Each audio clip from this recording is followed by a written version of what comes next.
নমস্কার বন্ধুরা, আজকে রোববার ৮ তারিখ।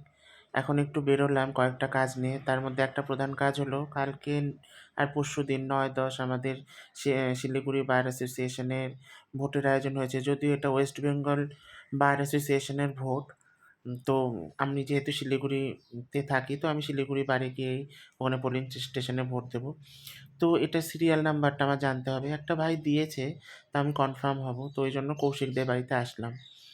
তো কাকিমা আমাকে বলছে, "আজকে মাছ রান্না করছে, খেয়ে যাও।" আমি বললাম, "না কাকিমা, কেবলই খেয়ে আসলাম, অন্যদিন খাবো।" তো যাই হোক, তারপরে আমি আর কৌশিক চলে আসলাম কোর্টে। চলুন ভেতরে যাই।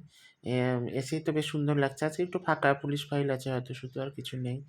এখানে দেখুন আমাদের সব দাদারা, কাকা, জ্যাঠারা যারা আমাদের থেকে বড়, সবাই যারা কন্টেস্ট করছে পুরো ওয়েস্ট বেঙ্গল বার অ্যাসোসিয়েশন থেকে, তাদের ওয়েস্ট বেঙ্গলের প্রত্যেকটা ডিস্ট্রিক্টের থেকে কন্টেস্ট্যান্ট আছে। প্রত্যেকের ব্যানার লাগানো হয়েছে। তো আগে অগ্রিম আমি সমস্ত কন্টেস্ট্যান্টকে বেস্ট অফ লাক জানাচ্ছি আমার তরফ থেকে।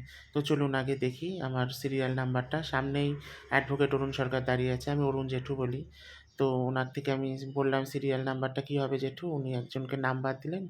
বললেন, "ওখান থেকে জেনে নাও।" তো আমি জানলাম। তারপরেই দেখুন আমার পেছনে সব ব্যানার কি সুন্দর সাজানো হয়েছে। উৎসবের মতো মনে হচ্ছে। তো যাই হোক, ভালোই লাগলো এখানে এসে। তো আমি মিনি ব্লগটা করলাম। কেমন লাগলো বলবেন।